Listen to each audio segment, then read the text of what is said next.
Hey guys, welcome back to another video of Frosty Explained. This is another episode of the series What If S was Mewtwo.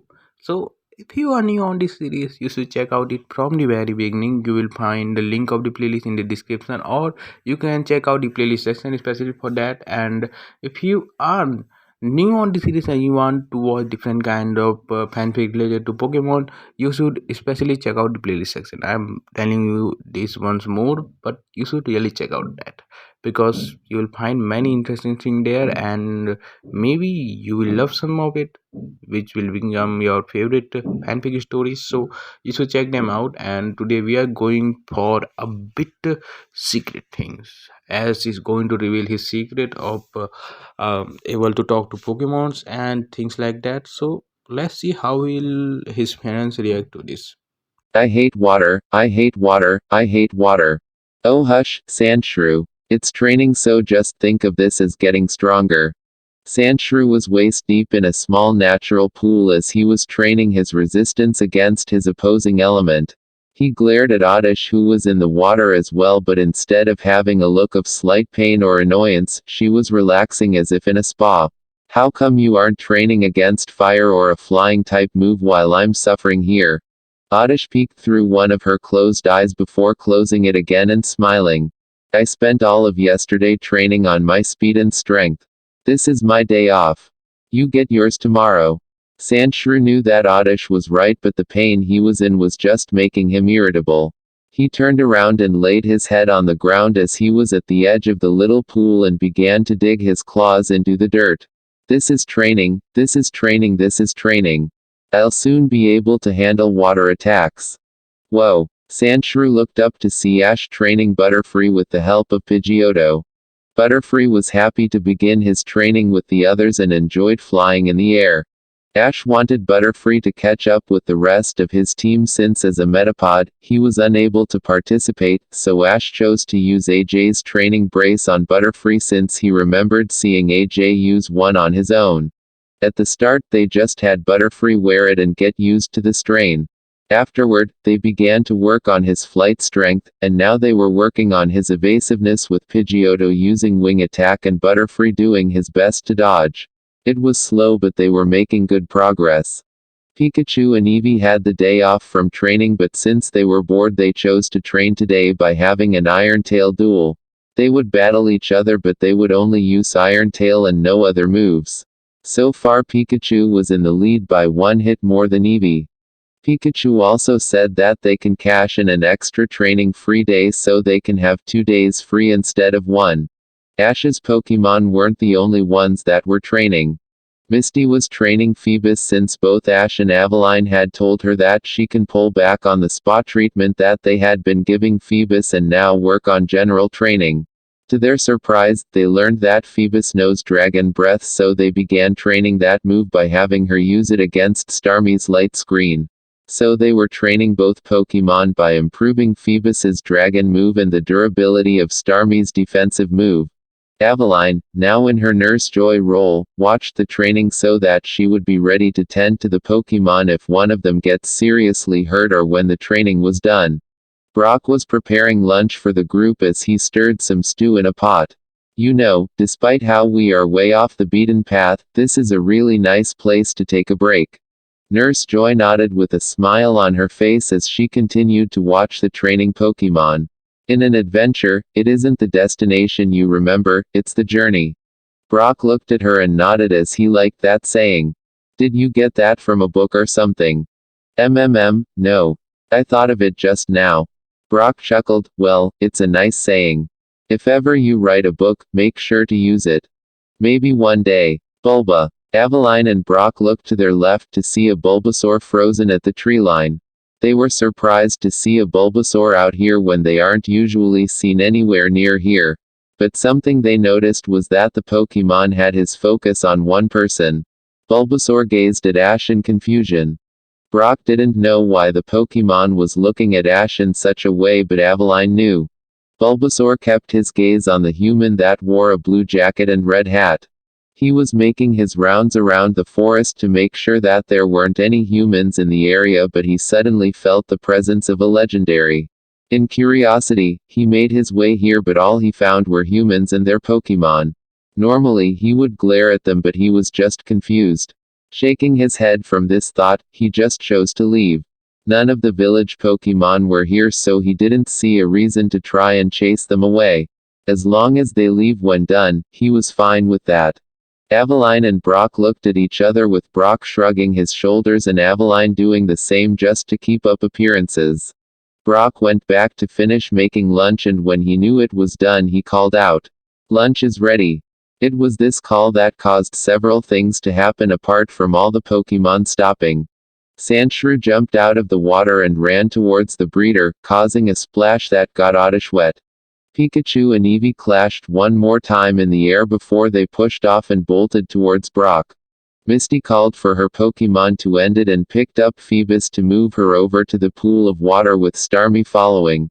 Pidgeotto stopped his attack and floated in place as he nodded to Butterfree. Said bug type fell from the air as he was exhausted. He was fortunate that Ash caught him before he landed on the ground. "This thing really tires me out." Ash smiled as he used his right hand to loosen the strength of the brace before unclipping the latch around the neck and removing it from Butterfree. "You did great in training. Tomorrow you can have the day off." Butterfree went limp as he was carried towards the food. He tiredly cheered, "Yay." Ash laughed at how tired Butterfree was, so he felt like spoiling his Pokemon a bit, so he sat down and shifted Butterfree to be sitting on his knee. He then grabbed his Pokemon's food and began hand-feeding him. Butterfree would have been embarrassed, but he was too tired to be so. As Misty grabbed her Pokemon's food, she smirked at what Ash was doing. "You spoil your Pokemon too much." Ash smiled back at her. "Sometimes they deserve it." True. Later, the group was walking through the forest as they continued their travels. They came across a bridge that they chose to cross, with Brock telling Ash about the Bulbasaur that came into the clearing when he wasn't looking.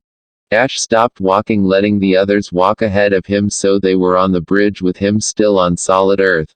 "Wait, you saw a Bulbasaur?" Brock turned around and nodded. "Yeah, he came into the clearing, stared at you, but then left." Ash slumped when he heard this. "Ah, man. I would have loved to meet one. It was my second choice for starters when I first began my journey." Pikachu, who was gazing at the rainbow feather in the light, felt insulted and slapped the back of his head with her tail. "Hey, are you saying I'm not good enough?" Ash shook his head rapidly as he nervously answered, "Na na na na na na na no. You're perfect, Pikachu." Pikachu crossed her paws as she huffed and looked away. "Yeah, you better say that." Eevee smiled as she looked over to her fellow Pokemon. "Come on, Pikachu, you know he loves you." Pikachu puffed out her cheeks even more before looking over at Eevee before shifting her gaze to Ash's nervous face.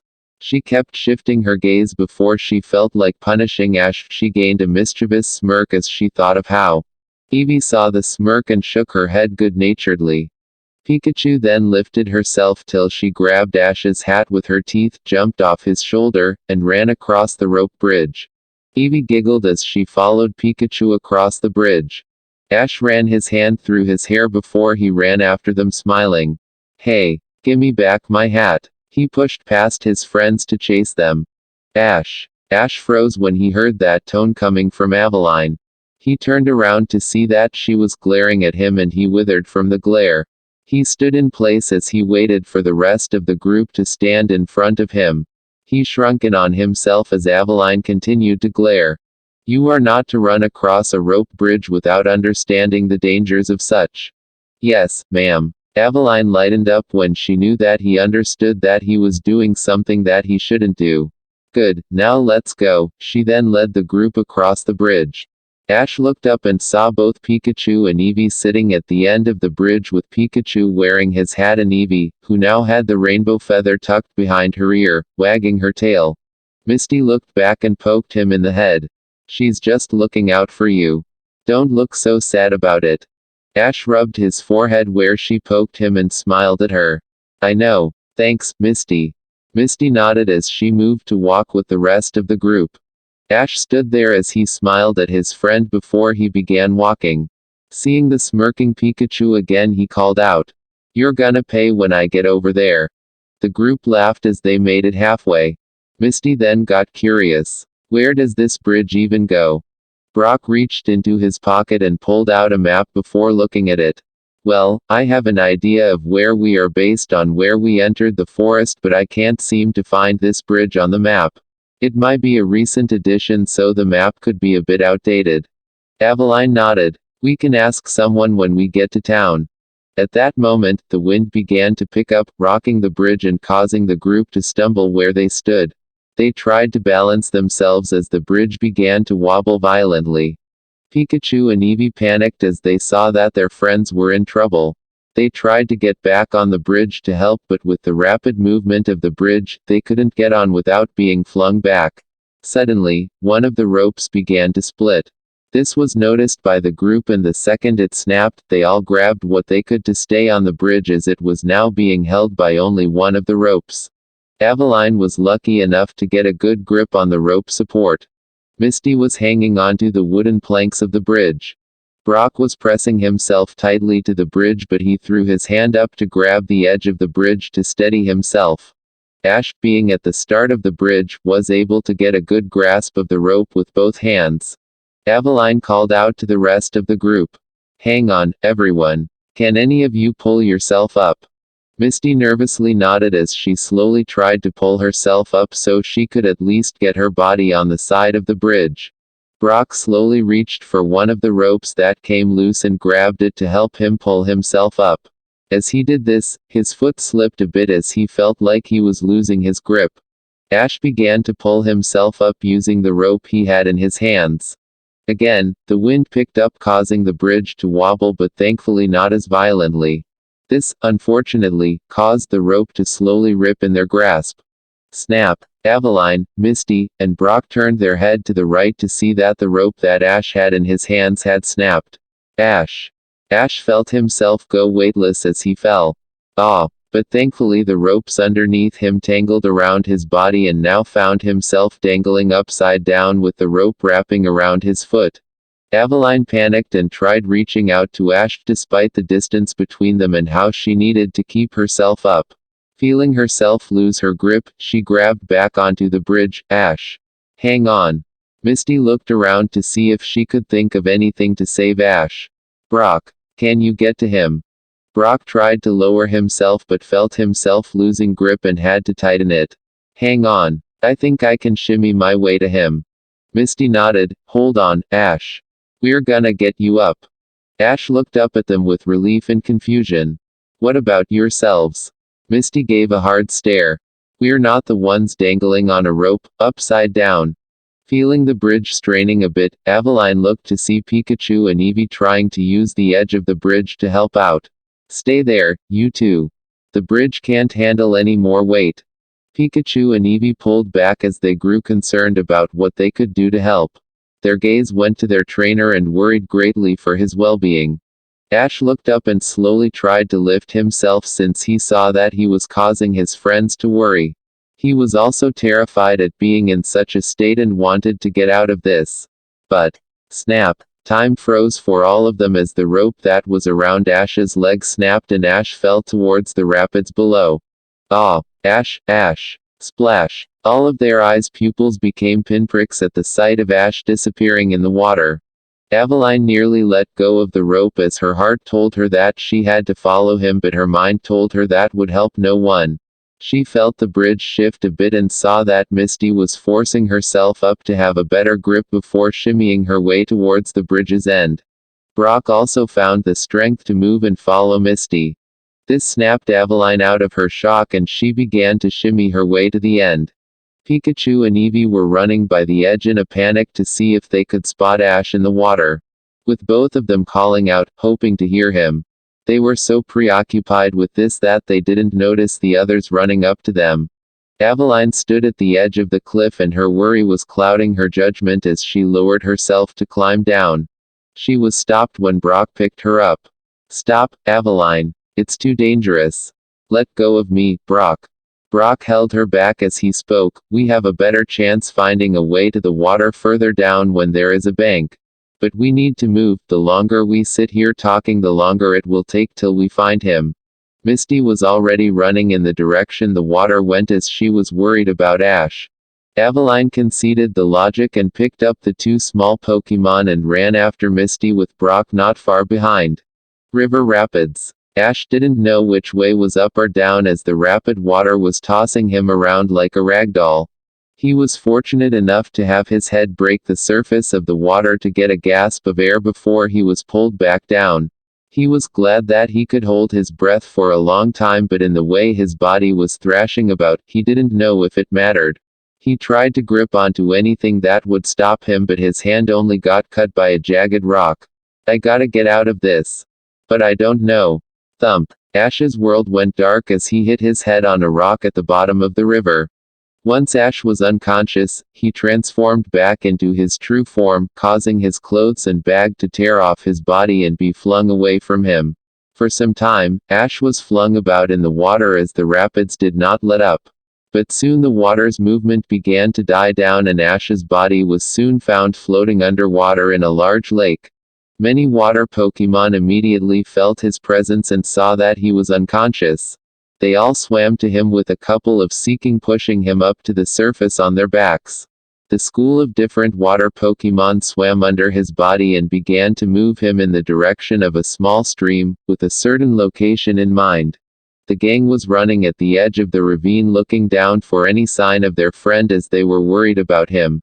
Despite how Ash always seemed to have the energy and behavior of someone that was in good health, Misty and Brock couldn't help but think him a bit frail since he always has the medical examination. It was also due to how, at times, Ash would always seem more tired than usual even when he had a full night's sleep. There were also times where Ash's mind seemed to be elsewhere and wouldn't respond to anything. Aveline knew the reason for these bouts of exhaustion and his mind going elsewhere. The issue was that Ash hadn't been to a Pokemon Center in a long time. Despite being a nurse in training with a good amount of knowledge, she could not give a full round of medical treatment. Applying full restores and potions while he slept did help, but it is the equivalent of putting a band-aid on a gash. Though it can do the job, it won't fully heal it. The last time Ash got full treatment himself was a couple of years ago. And the only reason they could do it was because Aveline's mother had put him to sleep and did the treatment herself. Aveline continued to run with her friends till she saw a flash of green and blue at a small bank. Down there. The rest of the group looked down and saw what Aveline saw. Brock pulled out a length of rope and tied it to a tree to let them all climb down to where they saw Ash. Pikachu and Eevee were sitting on Aveline's shoulders as she was the first one down the rope. Pikachu was clutching Ash's hat as she fidgeted at how slow Aveline was climbing. Come on, come on. Eevee was no better as she kept patting her front paws rapidly as if she was trying to push Aveline down faster. Said Pinkett made it close to the bottom and jumped down nearly 10 feet. She landed on her feet and ran off towards what she saw. As she got closer, she saw that it was indeed Ash and moved faster with the Pokemon on her shoulders jumping down to run ahead of her. Misty slid the rest of the way down and chased after Aveline. Brock was next to do so. Aveline got closer to Ash and grabbed his jacket to pull him out of the water, but it was when she did this that she realized that it wasn't Ash. It was his jacket and backpack, but that was it. They got caught on a log at the bank. Pikachu and Eevee grew depressed when they saw that it wasn't their trainer. Misty and Brock were much the same as they got closer. Aveline pulled the bag and jacket off the log and saw that under the jacket was Ash's belt that had his Pokemon. She began to think of what she could do since Ash didn't have his Pokemon and she didn't know how he was from what she had. She spun around and looked at the female gym leader. Misty, can you send some of your water Pokemon to swim down the stream and see if they can find Ash? Misty nodded as she pulled out 2 Pokeballs. Go. Starmie, Staryu. The 2 star Pokemon came out of their balls and landed in the water. I need you guys to swim downstream and look for Ash. He fell into the water and was washed away. We'll meet you further down the river. Got it, they both announced before they went underwater and began their search. Brock nodded as he looked at the females. Let's get back up. We can't move further down here. The females nodded as they got up and began to make their way back to the rope. Aveline though stopped for a second as she saw something else blue a bit further down. Narrowing her eyes, she saw that it was Ash's jeans that were caught by a rock. Staring at it for a few seconds longer, she came to a realization. Does that mean that he lost consciousness? Aveline. Come on. Aveline shook her head at Misty's call before running back to the rope. Please, don't let anyone see him like that. Elsewhere, Melanie was making her way back to her cabin with Bulbasaur by her side. She had spent the last few hours picking herbs to use on any Pokemon that needed treatment, and Bulbasaur went with her to make sure she was safe. Rattata. Weepinbell. Melanie looked ahead to see a group of Pokemon she was taking care of running towards her. Oh, what's the matter, everyone? The Pokemon began to urgently tug at her pant leg. Melanie could tell that they wanted her to follow them, so she began to pick up the pace with Bulbasaur running after her. She was led to the far side of the pond that was outside her cabin and gasped at the sight. A group of water Pokemon were keeping a Pokemon she had never seen before afloat. Oh dear, what happened? She ran on the edge as the water Pokemon brought the unknown Pokemon to the bank for her to tend to. Bulbasaur was stunned as he felt the same presence from before. It was the same feeling he got from the human, but he couldn't figure out why they felt the same. Melanie got to her knees and looked over the Pokemon. She saw that it was roughed up, but she couldn't tell from what. It could have been from a battle or a tumble, but whatever it was, she needed to tend to it. She looked to Bulbasaur to see him still frozen in place. Bulbasaur, I need your help. The grass Pokemon shook his head before he ran over to Melanie and used Vine Whip to lift the Pokemon out of the water and helped carry it towards the cabin. Melanie and Bulbasaur put the unknown Pokemon down on the futon that Melanie had for herself, and she looked over the Pokemon to see what she could do to help. Bruises, scratches, oh dear, he has a red spot on the back of his head. She looked at the basket that one of the Pokemon brought in for her and realized that she didn't have the right herbs for it. Oh no, I need to go get the herbs needed for these injuries. She looked around to see that all of the Pokemon that she had at this village were piling in. She thought it was odd, but she saw this as an opportunity. Can I have all of you look after our new friend while I go get the herbs I need? All the Pokemon nodded as they also wanted to help out his Pokemon. Melanie smiled as she moved to grab another basket and walked out of the cabin. She paused at the doorway to see Bulbasaur was looking at this new Pokemon. She smiled before leaving the Pokemon to themselves. It wasn't the first time that Bulbasaur left her to gather herbs by herself, so she didn't find anything wrong with this. Back at the cabin, the Pokemon crowded around this new Pokemon. Do you know what kind of Pokemon he is? No, I've never seen this kind before. But I know the feeling. Yes, he is a legendary Pokemon. But what does he lord over? He doesn't look like any of the ones I've heard of. Maybe he is one of the free-roaming legendaries. But he is so young. Why would a young legendary be on his own? Bulbasaur had been hearing all of the Pokemon around him throw ideas of what legendary this could be, but they had more important things to take care of. He could see the pained look on the legendary's face and knew they had to tend to the young one. Shish. No matter what he is to lord over, he is unconscious and hurt. Melanie has gone off to get some things to help him, but we should do what we can. Seeing the other Pokemon nod, he looked over the legendary too and thought of what he could do to help. He turned to the group of Pokemon and began, can a few of you get some of the towels that Melanie has? He is wet and I don't think he is a water type, so we should dry him off. He looked at a seal and asked, can you use Ice Beam? Seeing the Pokemon nod, he continued, can you make a block of ice? We can crush it and put some of it on his bruised head. The other Pokemon nodded and went off to do what was asked. Several Pokemon came back with a couple of towels to be used to dry him off. Bulbasaur and Weepinbell used Vine Whip to gently lift the young legendary into a sitting position and dry him off. Outside, Seal used an ice beam to create a block of ice before using Headbutt to shatter it. A few Poliwag then walked up to the ice chunks with a small cloth and were able to put some of the ice in the cloth. They then used their tails to carry it into the cabin. Bulbasaur saw the cloth being held by the water Pokemon and looked around for something to tie it. Seeing some string on the table next to the window, he lowered the legendary into a lying position, since he was now dry, and moved to the string. He used his vines again to pick it up, and with a lot of trouble, he was able to tie the cloth closed and pick it up before moving it to the back of the legendary's head, since it was clear that there was a bad bruise there. He looked to see that the pained face he had died down to a more soothed one. He relaxed himself. Now all they had to do was wait for Melanie to return. Forest. The gang was frustrated. Each of them were at certain levels of frustration, or rather one of them was frustrated while the others were furious. "This is the 5th net we've been in," was Misty's shout as she pulled at the rope. Pikachu was biting on the rope in anger. "Why can't these ropes just leave us alone?" Eevee was doing the same with her, pulling the rope with her teeth. "I hate rope." She was mostly just trying to hurt the rope. Brock agreed with the anger, but he saw something he never thought he would see in his life. A Nurse Joy, scowling. Aveline was furious. She was worried about Ash.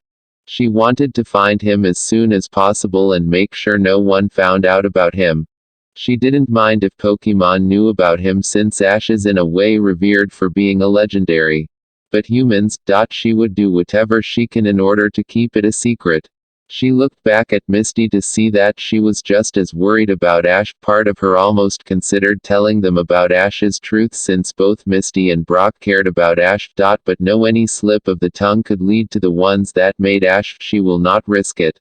"Hello." The gang stopped what they were doing and looked down to see a woman with blue hair looking up at them. They noticed that the woman had a stern, disapproving look on her face. Misty chose to ignore the look as they needed to go find Ash. "Excuse me, can you let us down?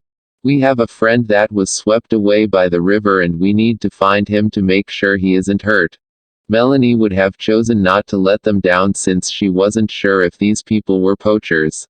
But she saw the orange-haired girl hold up a torn-up jacket and a backpack that looked waterlogged with torn straps. She could see the worry in their faces and chose to take a leap of faith with these people. She moved over to the rope and undid the note while trying her best to lower them gently.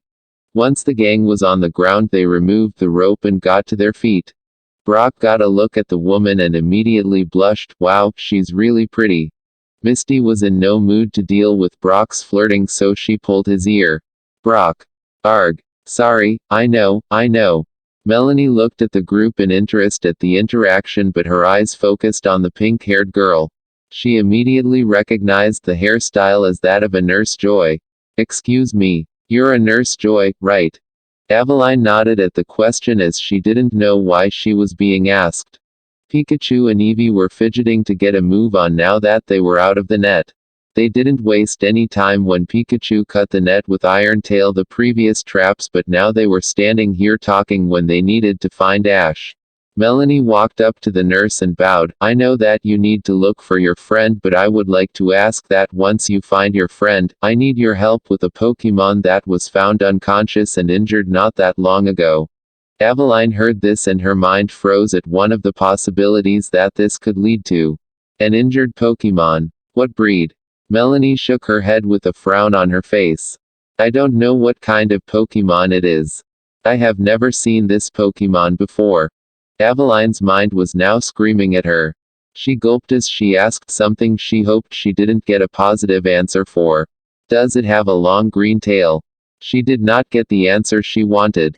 Melanie nodded. "Yes, he has a long green tail that seems to start at the base of his stomach and." Aveline stopped her from continuing as she tried to think of what she could do now. That was without a doubt Ash, but he was seen by this woman. But right now, she was told that he was hurt and needed tending to. She turned her head towards her friends and tried to think of what to do. After a second, she thought of something. "I can look over the Pokemon when we find our friend. Lead us there so we know where to go when we find him." Melanie nodded as she gestured for them to follow her back to the village. Pikachu and Eevee had also figured out that it was Ash that was found and they ran to follow Melanie. Brock and Misty wanted to find Ash as soon as possible, but with an injured Pokemon in the mix, they chose to go with Aveline's suggestion.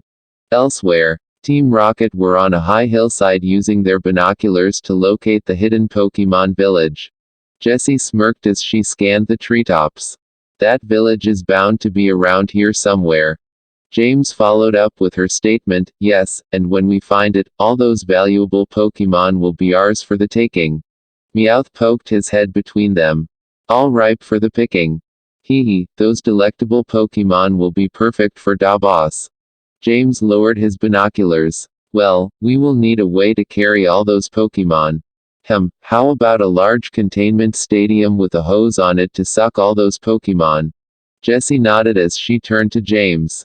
Perfect. It's just what we need to steal all those Pokemon.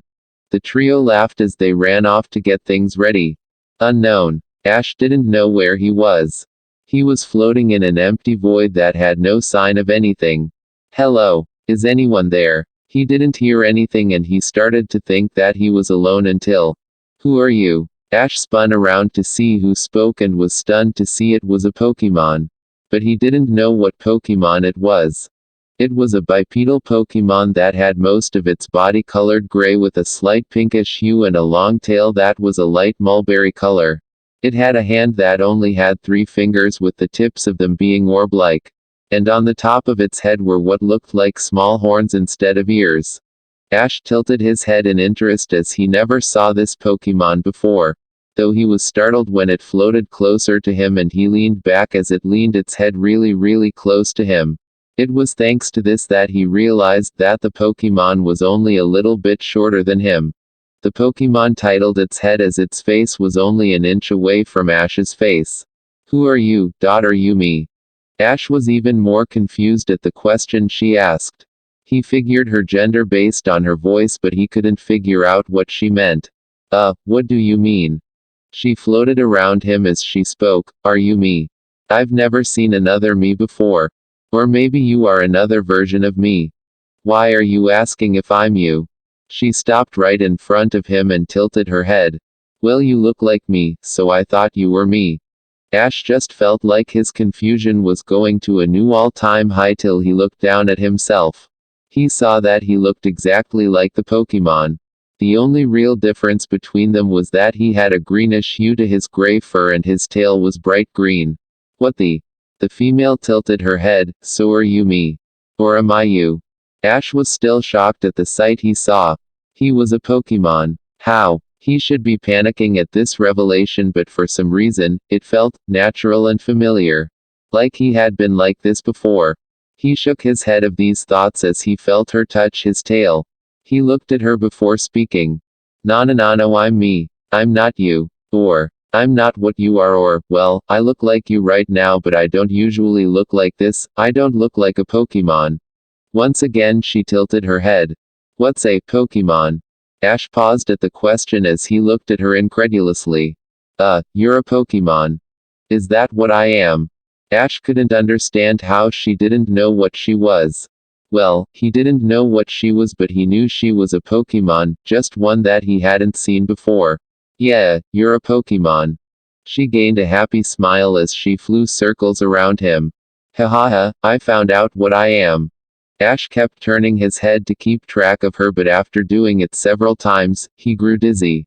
My head's spinning, he then felt something press his snout and his eyes refocused to see that she was pressing her snout to his. He jumped back in shock as he was not ready for her to be that close to him. Wah! She giggled at his reaction. You're funny. Ash shook his head thinking that this Pokemon was odd. Anyway, what are you called? Pokemon. Ash shook his head. No, I mean what is your name? You said I was called Pokemon. No, that is just what we call all of the ones like you but what is your kind called? She floated there for a few seconds before answering. It. What? I was called it by the ones that hurt me. So I am called it. Ash felt angry at how this Pokemon was being treated so poorly by what he assumed to be her trainer. He brought up his hand and booped her on the snout. He thought it was funny to see her go cross-eyed at that but he had something to say. You are not an it. You are a Pokemon. You shouldn't let anyone treat you badly or hurt you. You should find yourself a better trainer if the one you have now is such a jerk. She didn't fully understand what he meant by trainer, but she felt something within her when he said all that. Smiling at him, she brought her own hand up and booped him on the nose. Ash went cross-eyed himself from the action, and now they were both mirroring each other. One pink and one green. She then laughed as she flew upward and began to fly playfully above him. Ash smiled at her before he flew after her and began to chase her around.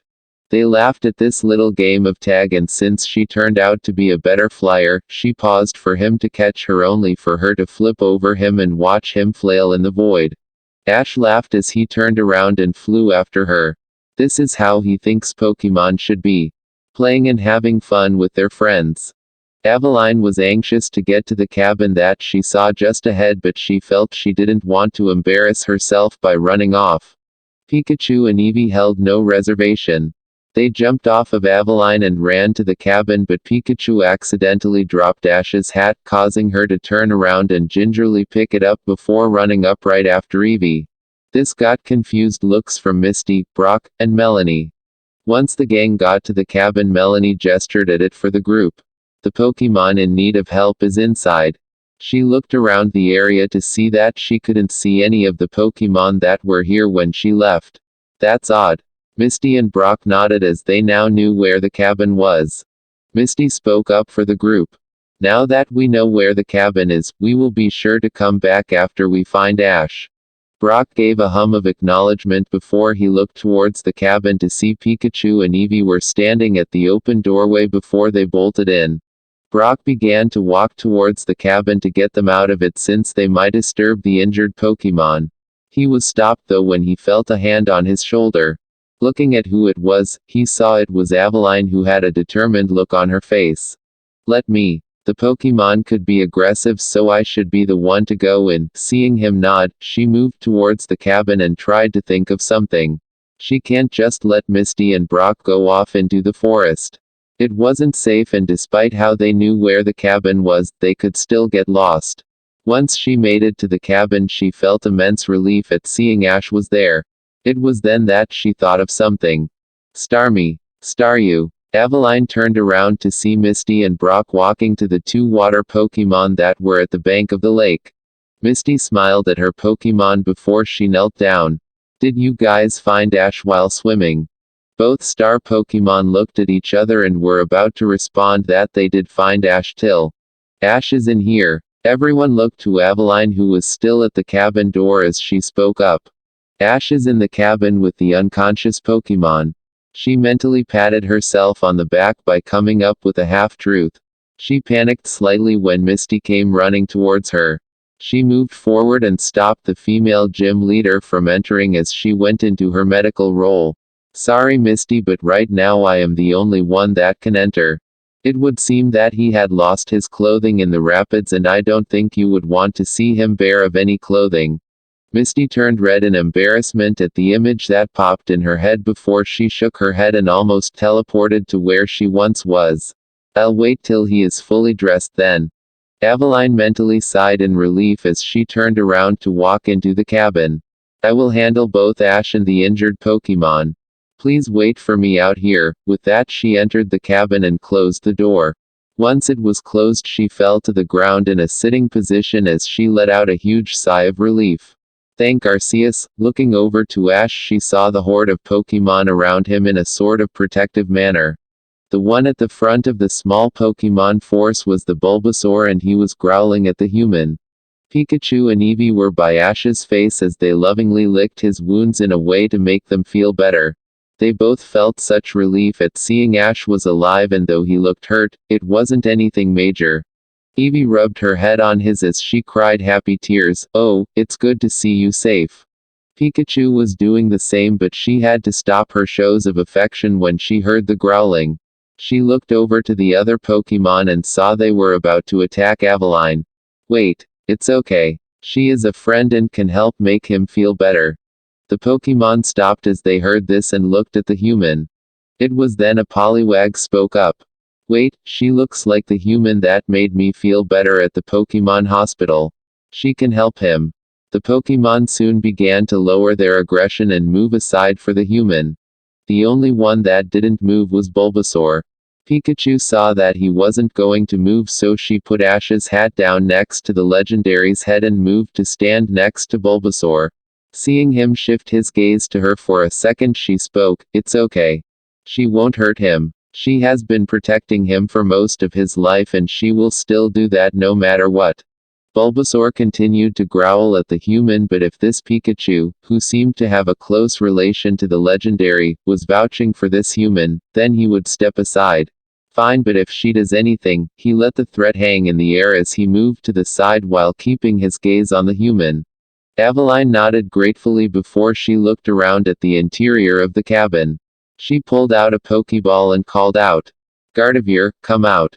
Said psychic Pokemon came out of her ball and spun around as if posing. She expected either a battle or another break for the humans so she could play with Ash and his Pokemon. What she got was the image of an unconscious Ash that looked battered up. She grew worried for him but stopped when Aveline gave an order. "Gardevoir, I need you to block the windows so no one can see inside. Don't worry about light." She put her pack down before pulling out a small lamp and turning it on. Gardevoir nodded as she looked around to find something to use to cover the window. Fortunately, there was a blanket in the corner and she used Psychic to pick it up and move it to the window. She focused on keeping the blanket up before looking at the group of small Pokemon still inside. "It's best if you go outside so my trainer can have room to work. Don't worry, he will be fine once she heals him." The Pokemon nodded as they went to the door before it was psychically opened to let them out. The only one that didn't leave was Bulbasaur. "I'm not leaving." Gardevoir sighed as she could sense the stubbornness of this Pokemon, but they didn't have time for this, so she let the Pokemon be. Moving to Ash and checking him over. She looked him over for a few minutes as she mumbled to herself. Heavy bruising on his right side, slight swelling on his right foot, some cuts on his torso but nothing too bad, and a heavy blow to the back of his head. From what she could tell, Ash's condition was almost the equivalent of a fainted Pokemon.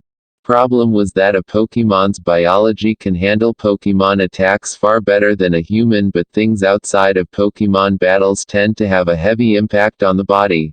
It was one of the odd things about Pokemon that professors around the world still couldn't figure out. Once she was finished with her examination, she thought about what would be the best course. First things first, Ash needed to regain his health. Issue was that she had run out of potions to use and the berries she had would not be any help since he needed to eat those, and despite their healing properties, it was too small to work. She then thought of another option, and despite how this could go, she was more concerned about Ash's well-being than the antics of one of her Pokemon. She grabbed one of her Pokeballs and threw it in the air. "Come out." The Pokeball burst open and released a rotund pink and black Pokemon that had a long thin tail, hooves, and udders. It was a Miltank. Miltank looked around and saw Gardevoir standing at the side. "Oh, dear Gardevoir. It is good to see you again. I hope you are doing well, as it has been some time since we last spoke. Speaking of, how has Ash been? I hope he is taking care of himself and not getting himself into trouble like he did when he—" "What is it?" Miltank, that based on the voice, was female, saw Gardevoir have a saddened look on her face. She saw the psychic type point behind her and she turned around to see Ash in a poor state. "Oh my Arceus." She nearly bulldozed through everything in the way between her and Ash, but she was stopped when she was surrounded by pink light and lifted into the air. She turned her head to glare at Gardevoir, but she stopped when Aveline came to stand next to the psychic type. Aveline brought up her hand to get Miltank's attention. "I know you are worried about Ash, but I need your help. Ash right now has very little health and I need to restore it before I get to treating his wounds." She waited till Miltank nodded, as she knew how the cow Pokemon was when it came to Ash's well-being. Aveline turned to look at Gardevoir and nodded to let Miltank down. She gestured for Miltank to follow her and the two moved to Ash's head. She lifted his head and looked at Miltank. "Please use milk drink, Miltank." Seeing her Pokemon nod, Aveline lifted Ash's head and used one of her hands to open up Ash's mouth and move his head to put one of the nipples into Ash's mouth. The restoring milk hit Ash's tongue and he began to subconsciously suckle on it. Miltank closed her eyes as she sighed, feeling Ash drinking her milk. Much like he used to. Bulbasaur watched this go on with a critical eye. He had been close to striking the Pokemon as he wasn't sure what they were doing, but seeing how they delicately treated the young legendary, he still didn't trust the human, but since she was helping to make the young Pokemon feel better, he would tolerate her. Outside, Misty and Brock watched as the Pokemon that were inside come out of the cabin. Melanie gave a small gasp as she saw them. Oh, so that is where they all went. Brock looked to Melanie before blushing heavily and giving a goofy smile. So you take care of all these Pokemon? Melanie nodded her head. In a way, yes. All of these Pokemon are wild Pokemon. They come here when they are hurt and I do my best to heal them. Brock nodded as it was noble to take care of Pokemon. It was then that a question came to mind. So what kind of Pokemon did you need healed up? Melanie took a thinking pose as she tried to think if she had seen the Pokemon before, but much like when she first saw him, she just didn't know. I don't know. It's the first time I've seen it before. Can you describe it? It has a cat-like face with an attachment on the back of its head that goes in between its shoulder blades. Most of its body has very short fur that is mostly colored gray, but his long tail has it colored a vibrant green. Brock crossed his arms as he thought about the details that were given and went through the Pokemon he knew of, but after a few minutes he came up blank.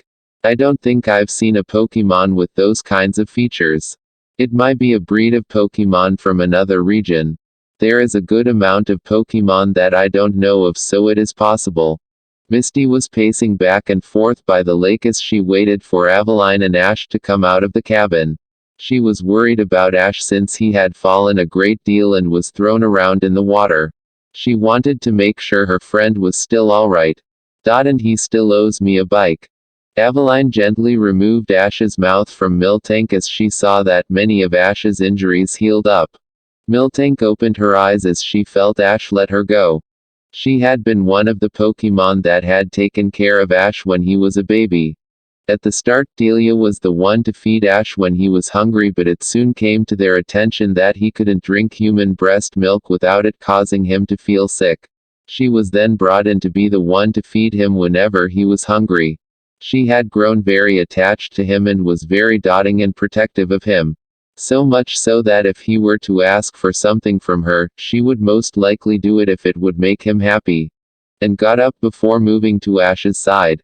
She lifted his arms and placed them on his stomach before moving to his tail and gently lifting it and moving it to be extended instead of at his side. Once that was done, she moved to his head again and began to use her hoof to comb his fur a bit.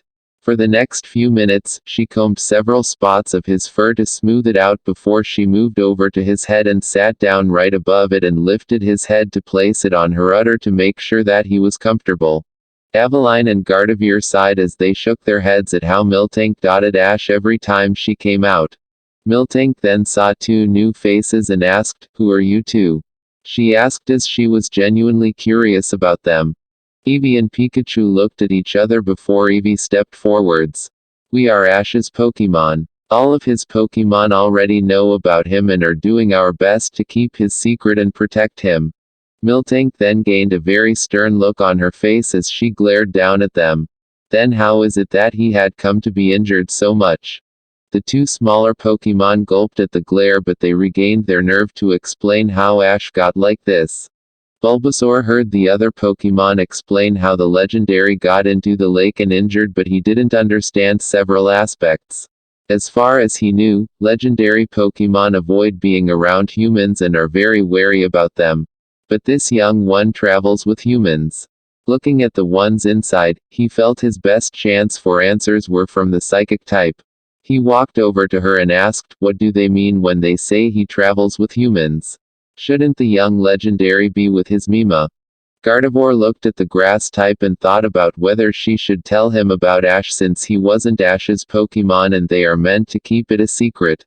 But the protective nature Bulbasaur had told her that he would keep this a secret no matter what. She also felt that if he was told to keep it a secret, then he would tell the other Pokemon to do so as well. So she told him an abbreviated version of Ash's story. Insert Team Rocket motto. Jessie smiled as she felt great at giving their usual motto. It feels great to say our motto. James smiled as he pulled out a rose. I agree. And with our motto said, we can immediately get into capturing the Pokemon. The trio of criminals were standing on a large onyx-colored stadium that was floating in the air because of it being held up by large balloons. Meowth rubbed his tail as he put a bandage on it. We should have done tis at the start. We would have been able to avoid all those darn traps. My tail is still sore from when you feel on top of it. Jessie sheepishly smiled at the Pokemon. Sorry about that. James pointed out to the horizon as he announced, we have arrived. It was when James had said this that the stadium began to quickly descend on top of the trees right by the clearing the cabin was in. Everyone outside stopped what they were doing to see Team Rocket arrive. Brock grimaced at the arrival. Oh great, it's them. Jessie smiled as she looked down at the group. Well, look who we have here. Here to give us your Pokemon. Misty shouted back at her in anger, like we would ever give you thieves anything. James pulled out a remote with a big red button on it. Well, it doesn't matter if you do or not. Because we will be taking them anyway. He pressed the button, causing a large panel to slide up, releasing a large hose that began to suck up everything in the area. The humans brought up their hands as the wind picked up and they realized what the crooks planned to do. They ran to grab all of the Pokemon they could so that they wouldn't get taken away. Jessie smirked at their futile attempts. All Pokemon are invited into our stadium for an extended stay with Team Rocket. Ha ha ha ha, she laughed haughtily till she heard something. Meanwhile, inside the cabin. The group inside heard the large crash outside and wondered what was going on. Gardevoir moved the blanket she was using to cover up the window to see outside and she gained an angry look at the sight of Team Rocket. Oh great, it's Team Rocket. This caused most of the Pokemon inside to glare at the window as they were not in the mood to deal with it. Miltank and Bulbasaur were confused about this since they didn't know what they meant by Team Rocket. Miltank asked the female psychic type what they meant by this Team Rocket, and listened to the explanation she was being given. Aveline got up and moved to the window to see what was going on outside and she grew worried about this. Team Rocket was here and Ash was in his Pokemon form. For a group of criminals looking for rare and valuable Pokemon, this was not a good thing. No. Aveline turned around to see a dark look on Miltank's face. Oh. Miltank gently moved Ash's head to the ground before she got up and walked towards the door. They are not taking Ash away to do whatever it is they want. The ones that just met the Pokemon were stunned to see this coming from her, but Aveline and Gardevoir already knew that this would be her reaction. Miltank opened the door and immediately felt the pull from the suction hose, but she ignored it as she walked towards the stadium. Jessie looked down as she put her hand over her eyes. Ooh, what Pokemon is that? Meowth looked and recognized it. It's a Miltank. To find one of those here is really rare. Miltank stopped walking and dug her hooves into the ground as she glared at the large structure. Anyone that tries to hurt sweet little Ash will not be shown any mercy. She opened her mouth as an orb of yellow energy began to grow. James saw this and wondered. What is it doing? Meowth saw this and began to panic. Oh, boy. We gonna be feelin' dat. Miltank pulled her head and shouted, don't hurt my little Ash. Right before she unleashed a massive hyper beam at the stadium. Team Rocket hugged each other as they screamed, AAAAAHHHHHHH. Boom. The hyper beam impacted the stadium with enough force to cause it to explode and send Team Rocket flying. Everyone on the ground brought their arms up to cover their face from the shockwave. Jessie was blackened completely from the explosion as she whined, we were so close that time. James was holding his rose that soon turned to ash. Yes, but next time we'll get them. Especially all their rare Pokemon. Like that Pikachu. Meowth opened his mouth and let out a puff of smoke. Yeah, that Miltank too, but for now. Looks like Team Rocket's blasting off again. Miltank watched as they disappeared before she gave a firm nod. She then turned around and walked back into the cabin. Everyone was frozen in place at the sight of this Pokemon coming out, destroying the stadium, and then walking back inside as if it was a simple thing. Once Miltank walked inside, she immediately got back to her original position with Ash's head on her udders. That may have been a bit excessive, but thank you for getting rid of them. Miltank looked at Pikachu before she smiled and nodded. For Ash, anything. Pikachu sighed as she shook her head. He really does get this kind of treatment from a lot of us. Eevee nodded before she sat down next to the mouse. He just has that effect on us. I don't mind.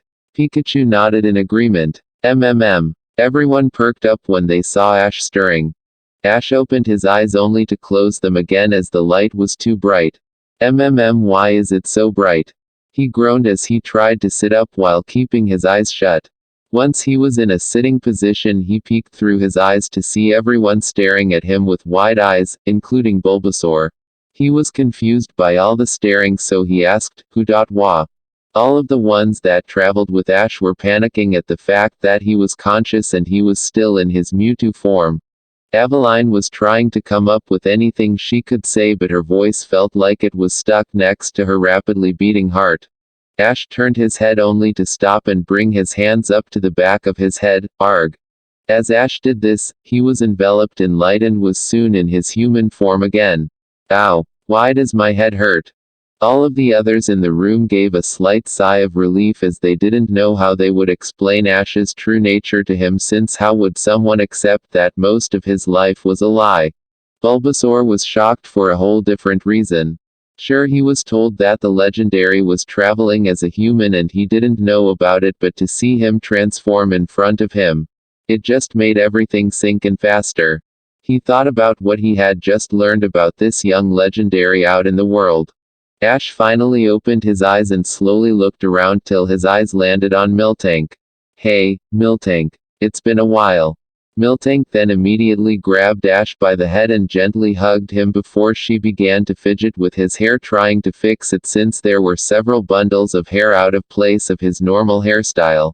Ash grumbled as this was a common thing with Miltank. It was then he noticed the draft and looked down to see that he was naked. He immediately blushed as he covered himself with his hands. Aveline shook her head good-naturedly as she grabbed her bag and pulled out another set of clothes for him. Ash took them gratefully but paused for a second as something ran through his head. I know I had a great dream, but why can't I remember it? Outside, Melanie was looking over all the Pokemon in worry as she wanted to make sure that none of them were hurt. Is everyone alright? Is anyone hurt? She got nothing but positive responses, signifying that they were alright. Thank goodness. Brock and Misty finished looking at the Pokemon and began making their way to the cabin to make sure the ones inside were alright. It was then that they saw the door open and Ash walking out while adjusting his hat and wearing the last of the jackets that looked like his previous one. Hey, guys. Ash. They ran over to him with Misty hugging him and Brock patting his head. As this was happening, Bulbasaur walked over to the other Pokemon and relayed the information of Ash being the legendary and that it should be kept secret. It was to his pleasure that they agreed to this. Misty pulled back before smoking his shoulder, making sure not to hit Eevee. Don't scare us like that, she said as she glared at the boy. Brock nodded, but he smiled instead. It's good to see you alright after that fall. But I have to agree with Misty, don't do that again. Ash chuckled sheepishly as he muttered. Everyone is saying that to me. He then spoke normally to his friends. I'll try my best not to do it again. He then looked at Melanie and smiled. Hi, Melanie, right. I was told that your Pokemon here pulled me out of the water and brought me into the cabin while you were gone. Sorry for all the trouble. Melanie shook her head. It's fine. I'm glad that the Pokemon were able to help you. Speaking of which, where is the Pokemon that was in there with you? Before Ash could ask what Pokemon she was talking about, Aveline interjected. The Pokemon woke up in all the commotion and used teleport to leave the area. It turned out to be a psychic type, but I don't know the breed. She was giving a half-lie since Ash was a psychic type and he did leave the cabin after the commotion was over, but the others didn't need to know the whole truth. Anyway, Melanie, we should get going. There is still plenty of time before dark and we should try and see how far we can go. Ash looked up to see that the sun was still high enough in the sky so they could keep going for the day. Brock stepped up to Melanie and decided to ask. Hey, Melanie, if you'd like I could stay here and help you out with the Pokemon. Melanie smiled at the offer but said, Thank you, Brock, but I wouldn't want to keep you from your adventure. And I think that you should be there for your friend. She looked to Ash, who was trying to get out of the grasp of Miltank as the female Pokemon was fiddling with his clothes as if trying to straighten them out. Brock's mood dropped at his offer being rejected, but he then looked over to Ash. Yeah. I'd be too worried about what kind of trouble he might get into. I might be needed for something important, so I should do what I can for him. The gang had set off once again and were waving goodbye to Melanie. Said caretaker smiled at how they had helped her when those crooks came to capture the village's Pokemon. She told them of a path that would lead back to the main road and avoid all the traps she had set up. She felt relieved that they weren't mad at her for the traps as they understood why she had set them up. Bulbasaur. Melanie looked down to see Bulbasaur looking up at her before looking in the direction of Ash and his friends. It didn't take long for her to understand what he wanted. You want to go with them, don't you? Bulbasaur nodded at her with a smile on his face. Melanie smiled as well as she knelt down and hugged Bulbasaur. I'm glad you found people that you are comfortable going with, and I know that they will help you get stronger. I'm going to miss you, Bulbasaur. Bulba. Melanie let Bulbasaur go and nodded at him, causing him to nod back before he ran off after Ash. She waved farewell to him as she wondered if she would see him again.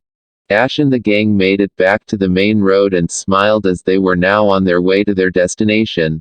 Miltank was still out of her ball and fussing over Ash. Are you sure you are alright, Ash? You don't need anything to eat.